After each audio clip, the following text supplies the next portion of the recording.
नमस्कार। आज हम स्नातक भाग प्रथम के अनिवार्य हिंदी में पद्य भाग के अंतर्गत पाठ्यक्रम में निर्धारित जयशंकर प्रसाद की कविता का अध्ययन करने जा रहे हैं। जयशंकर प्रसाद की 2 कविताएं हमारे पाठ्यक्रम में दी गई हैं। उन दोनों कविताओं का अध्ययन हम करेंगे। पहली कविता है बीती विभावरी जागरी और दूसरी कविता है अरुण यह मधुमेह देश हमारा।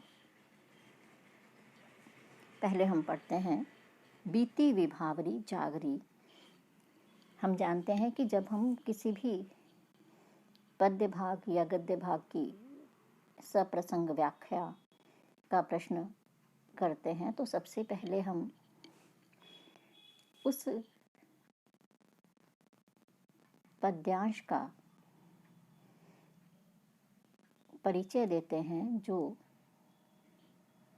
प्रसंग के रूप में होता है। तो सबसे पहले हमें देना होता है प्रसंग।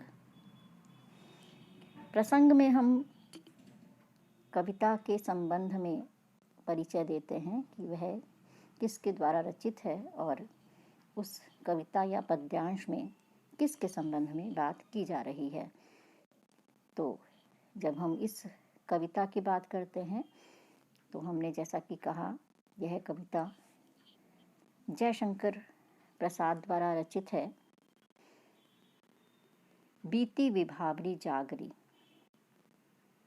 यह एक उद्बोधन गीत भी है और साधारण अर्थों में अगर हम अभिधामूलक अर्थ लेते हैं तो रात के बीत जाने पर, भोर होने पर कवि जाग जाने के लिए कहता है।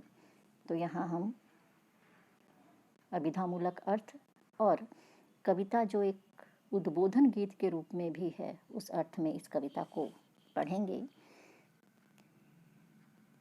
इसके बाद हम इस कविता की व्याख्या की बात करते हैं। व्याख्या में हम कविता के अर्थ और भावार्थ को देखते हैं और उसके पश्चात हम विशेष की बात करते हैं कि कविता में या उस पद्यांश में विशेष क्या है। तो हम व्याख्या की बात करते हैं। अब अंबर पनघट में डूबो रही तारा घट उषा नागरी। कवि कहते हैं बीती विभावरी जागरी। विभावरी कहते हैं रात के अंतिम पहर को। वैसे तो हम विभावरी शब्द रात के पर्यायवाची के रूप में भी देखते हैं, लेकिन हम जानते हैं कि शब्द उस रूप में पर्यायवाची नहीं होते कि वो एक ही अर्थ में आए। तो यहाँ पर विभावरी शब्द जो है वो रात्रि के अंतिम पहर के लिए है, यानी कि रात्रि के अंतिम पहर को विभावरी कहते हैं। और इसलिए कवि कह रहे हैं कि बीती विभावरी जागरी, रात का अंतिम पहर भी बीत गया है, इसलिए हे नायिका तुम जाग जाओ। अंबर पनघट में डूबो रही तारा घट उषा नागरी। कवि प्रकृति का सुंदर चित्र हमारे सामने प्रस्तुत करते हैं। अंबर पनघट में, अंबर आकाश, पनघट पानी भरने का स्थान, कुआं तालाब आदि पनघट कहलाते हैं। कवि कह रहे हैं कि अंबर रूपी पनघट में तारा घट, तारों रूपी घड़ों को उषा नागरी, प्रातःकालीन रूपी चतुर नायिका डूबो रही है। जैसे कोई पानी भरने के लिए जाए तो अपना घड़ा वो पानी में डुबोए, तो ऐसे ही जो नायिका है वो है उषा, प्रातःकालीन रूपी नायिका है। तारे रूपी घड़े को वो आकाश रूपी पनघट में डुबो रही है।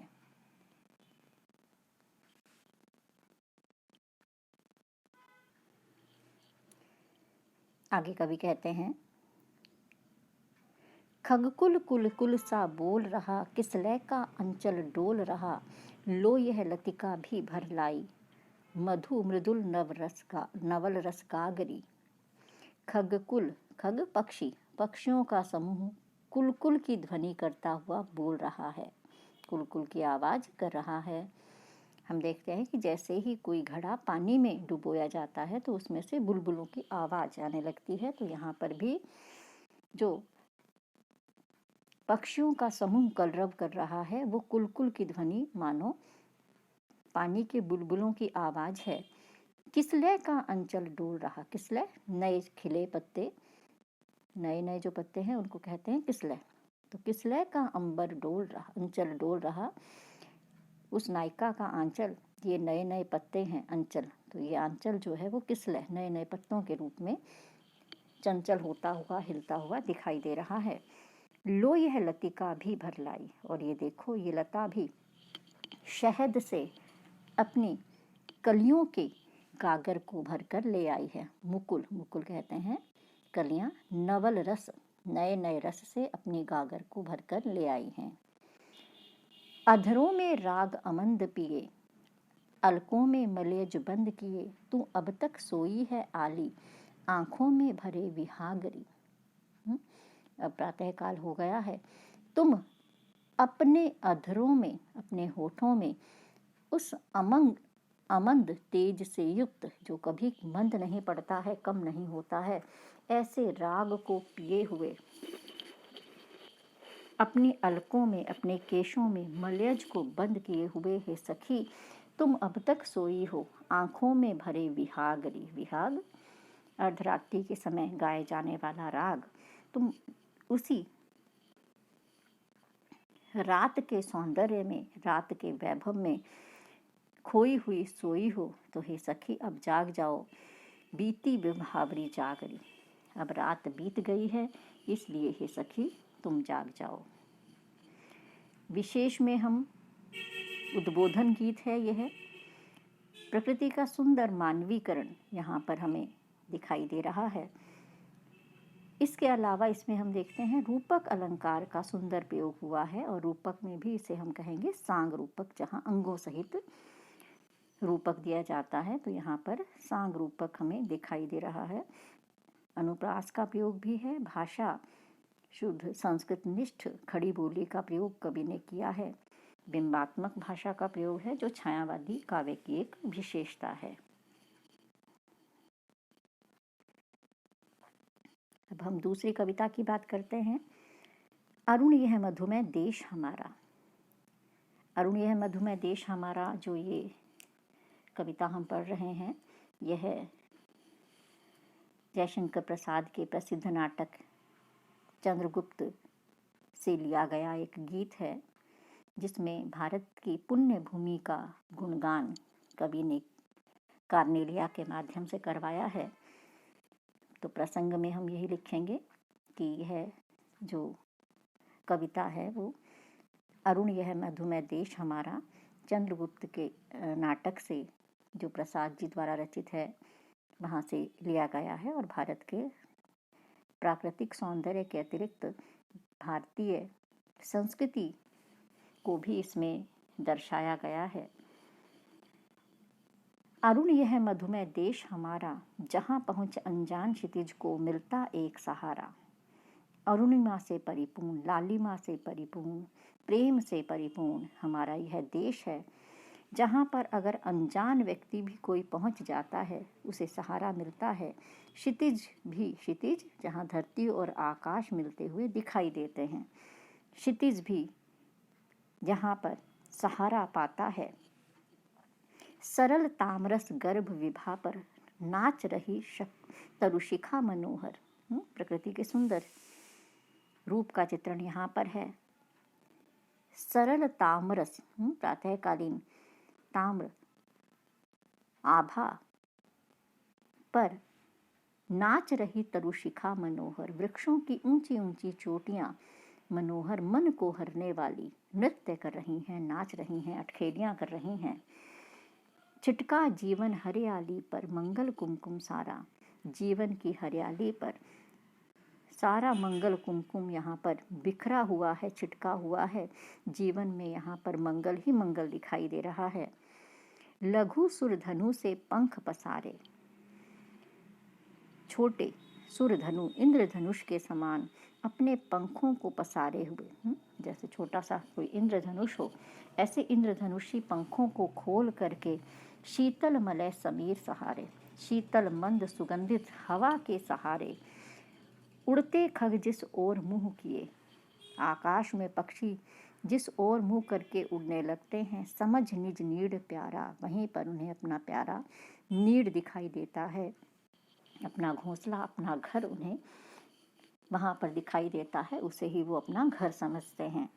बरसाती आँखों के बादल बनते जहाँ भरे करुणा जल, यहाँ पर आँखें बरसती हैं तो करुणा के जल से परिपूर्ण होकर, अर्थात यहाँ पर करुणा की जल की बरसात होती है, आँखों में दूसरों के लिए करुणा दिखाई देती है। लहरें टकराती अनंत की पाकर जहाँ किनारा, अनंत से आने वाली लहरें भी यहाँ पर किनारा पाती हैं। कोई भी अनजान भटका हुआ राहगीर यहाँ पर आकर के सहारा पा लेता है। हेम कुंभले उषा सवेरे, भरती ढुलकाती सुख मेरे, मदिर ऊँघते रहते जब जगकर रजनी भर तारा। हेम कुंभले उषा सवेरे, हेम स्वर्णिम, स्वर्णिम घड़ा लेकर प्रातःकालीन रूपी नायिका सारे सुख इस धरती पर, इस भारत की भूमि पर ढुलका देती है, बरसा देती है। मदिर ऊँघते रहते जब, जब रात भर जगकर रजनी भर तारा, रात भर जागने के बाद जब तारे नींद में ऊँघने लगते हैं, नींद के नशे में ऊँघने लगते हैं, उस समय प्रातःकालीन रूपी नायिका स्वर्णिम घड़ा लेकर के सारे सुख इस धरती पर ढुलका देती है। इस तरह से इस कविता में भी हम देखते हैं भारत की पुण्य भूमि के प्राकृतिक सौंदर्य के साथ साथ यहाँ पर भारतीयों के मन में भरे हुए अगाध प्रेम और दूसरों के प्रति सम्मान और दूसरों को सहारा देने की जो भाव हैं वो भी दिखाई दे रहे हैं। भाषा संस्कृत निष्ठ है।